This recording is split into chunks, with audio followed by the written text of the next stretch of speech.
1947 میں یہ گورنمنٹ کے ڈاکومنٹ میں لکھایا کہ کیونکہ نواب تھے, انہیں کہا کہ میرے حکومت کی پراپرٹی ہے مگر قبرستان اور درگاہ ہے. ملک آزاد ہوا, وہ حاکم نہیں رہے, گورنمنٹ آف گجرات آ گئی, وہ ریفلیکٹ ہوا مگر وقت با یوزر تھا قبرستان اور درگاہ. 47 میں انٹری ہوئی, سپٹمبر 2024 میں مودی نے کہا اب تم نوٹس دو درگاہ والوں کو کہ وہ جو 75 سال پہلے جو انٹری ہوئی تھی وہ غلط ہے, یہ گورنمنٹ کی پراپرٹی ہے. درگاہ کے لوگ پریشان, بولے کاغذ لاؤ, وہ بولے ٹائم دو. کلیکٹر بولا نو ٹائم. وقف ٹریبونل کو گئے, ٹریبونل کے پاس گجرات کی بی جے پی کی سرکار جا کے بولی ہم کو ٹائم دو, ہم فلاں تاریخ کو آئیں گے. دوسرے دن رات کے صبح کے 1 بجے پورے درگاہ کے کمیٹی کے لوگوں کو گرفتار کر لیے اور صبح 5 بجے سے 1200 سال کی درگاہ اور 2 مسجدوں کو شہید کر دیے. ابھی قانون نہیں بنا, کلیکٹر کو پاور دیے تھے نا, یہ کام گجرات میں کلیکٹر نے کر دیا. اب یہ قانون بنے گا تو ہر کلیکٹر بولے گا نو مسجد میری ہے, قبرستان تمہارا نہیں ہے, عیدگاہ تمہارا نہیں ہے. میرے بھائی, میں پورے بھارت کے مسلمانوں کو بتا رہا ہوں خواب غفلت سے بیدار ہو جاؤ. میں بتا رہا ہوں مودی کو, اگر یہ وقف کا قانون بنے گا تو ملک میں سوشل انسٹیبلٹی پیدا ہوگی. ہم بھارت کو 1980 اور 1990 کے دہے میں لے کر جائیں گے. ہم ایک مسجد کو کھو چکے ہیں مودی, اب کوئی مسجد قبرستان کو نہیں کھوئیں گے. اگر آپ ملک کو وکشت بھارت نہیں بنانا چاہتے, اگر آپ ملک کو 1980 اور 90 کے دہے میں لے کے جانا چاہتے ہیں تو پھر آپ کو فیصلہ کرنا پڑے گا. سوشل انسٹیبلٹی اس دیش میں پیدا ہو جائے گی. اگر کل کو آ کر بولے گا یہ شیوا ریڈی پیٹ کی مسجد کو میں توڑ دوں گا تو کیا نوجوان چوڑیاں پہن کے بیٹھ جائے گا؟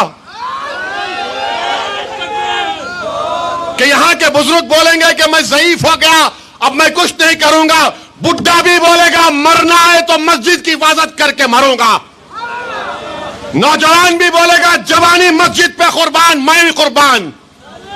میرے عزیز دوستوں اور بزرگوں, میرے عزیز دوستوں اور بزرگوں, یہ قانون بوڈی بنانا چاہتے ہیں. بتاؤ آپ کتنا ظلم نفرت ان لوگوں میں مسلمانوں کے تعلق سے ہے. کیوں بنا رہے قانون آپ؟ نہیں, وقف کو اچھا کرنے بنا رہے. کون سا اچھا کر رہے آپ؟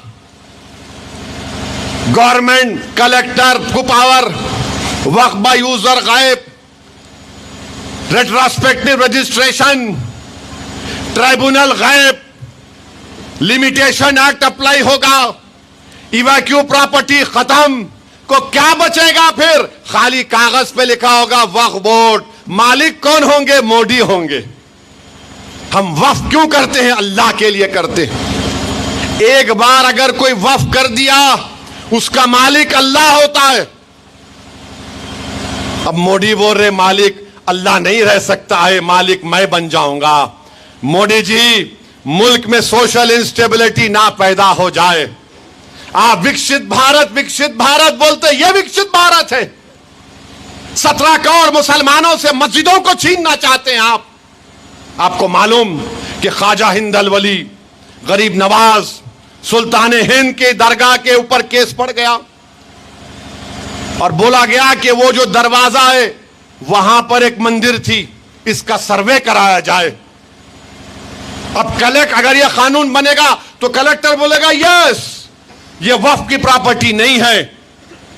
اب بتاؤ, یہ کیس بڑھ چکا ہے. آگرہ کی جامع مسجد ہے, سیڑھیوں پہ بولتے نہیں یہاں پر نیچے کچھ اور تھا. یہ ابھی ہو رہا ہے. میرے عزیز دوستوں اور بزرگوں, نوجوانوں, اگر آج ہم بیدار نہیں ہوں گے, اگر ہم ایسا ہی لڑتے رہیں گے ایک دوسرے سے, یاد رکھو فلسطین کا مسئلہ, یہ وقف قانون کا مسئلہ, یہ صرف دیوبندی, بریلوی, صوفی, اہل حدیث یا شیعوں کا مسئلہ نہیں ہے. یہ ہماری شناخت کا مسئلہ ہے. تو بیدار ہو جاؤ, اپنے اتحاد کو مضبوط رکھو, مجلس اتحاد المسلمین سے وابستہ رہو.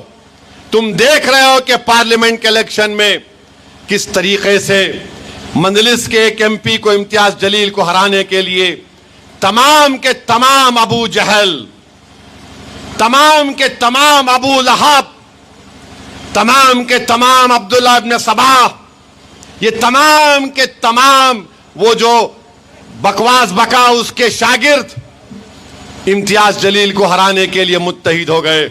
میرے بھائی اسی لیے متحد ہوئے کہ لوگ نہیں چاہتے تھے کہ پارلیمنٹ میں تمہاری ایک اور آواز جائے پارلیمنٹ میں.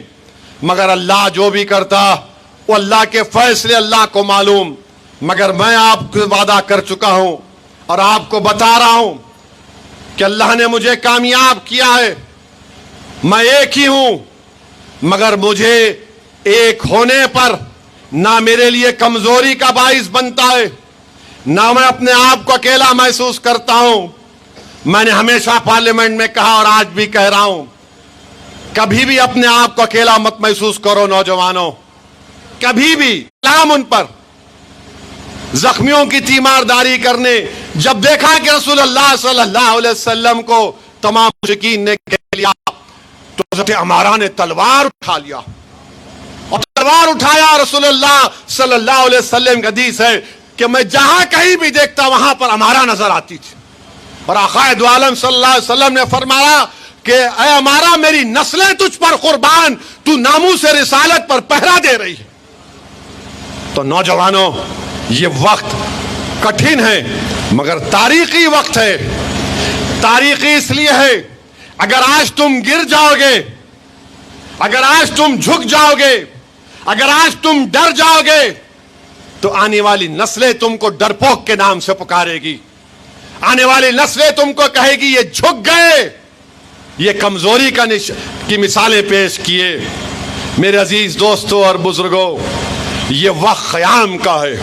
جیسا کہ کسی شاعر نے کہا کہ نادان سجدے میں گر گئے جب وقت قیام آیا. یہ سینہ تان کا کھڑے ہونے کا وقت ہے.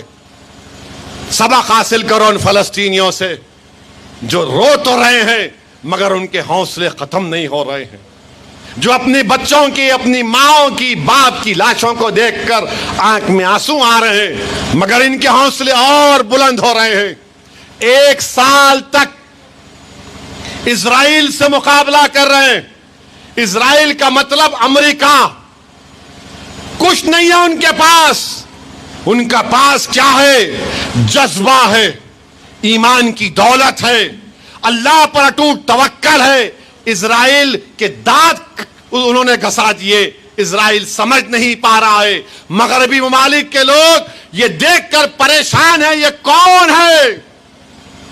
21 لاکھ میں سے ہم نے 15 لاکھ کو بے گھر کر دیا, تب بھی ان کے سینے تان کر یہ کھڑے ہوئے ہیں.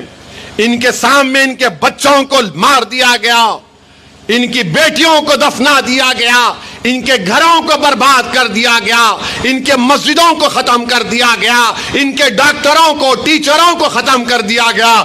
مگر آج بھی وہ کھڑے ہیں اور کیا کہہ رہے ہیں؟ حسبنا اللہ و نعم الوکیل, حسبنا اللہ و نعم الوکیل, اللہ اکبر, اللہ اکبر کے نعرے لگا رہے. تو نوجوانوں, بزرگوں, میری عزت دار ماں اور بہنوں, اپنے حوصلوں کو بلند رکھو. وطن عزیز کو بچانا ہے. ہریانہ کا الیکشن غلطی سے جیت گئے مودی, غلطی سے جیت گئے. اب کیسا جیتے؟ میں تو نہیں تھا وہاں پر, ورنہ بولتے بی ٹیم بی ٹیم, انہوں گئے تو ایسا ہوا, انہوں گئے تو ایسا کرے. میرے کو بہت سے لوگ بولے, میں بولا بیٹھو میاں, تھوڑا بیٹھ کے تماشا دیکھیں گے اپن بھی, یہ جھمک جھکا جو کر رہا دیکھیں گے کیا ہوتا. ہار گئے نو وہاں پہ. اب کس کی وجہ سے ہارے بولو آپ؟ اب سمجھ میں نہیں آ رہا ان لوگوں کو, ہارنے والوں کو. ارے شیروانی تو نہیں آئی آپ کی, سر پہ ٹوپی داڑھی والا نہیں آیا بھڑکاؤ بھاشن دینے, ہم کیسا ہار گئے. میں ان لوگوں سے کہنا چاہ رہا ہوں, پرانی پارٹی سے ذرا سمجھو میری بات کو.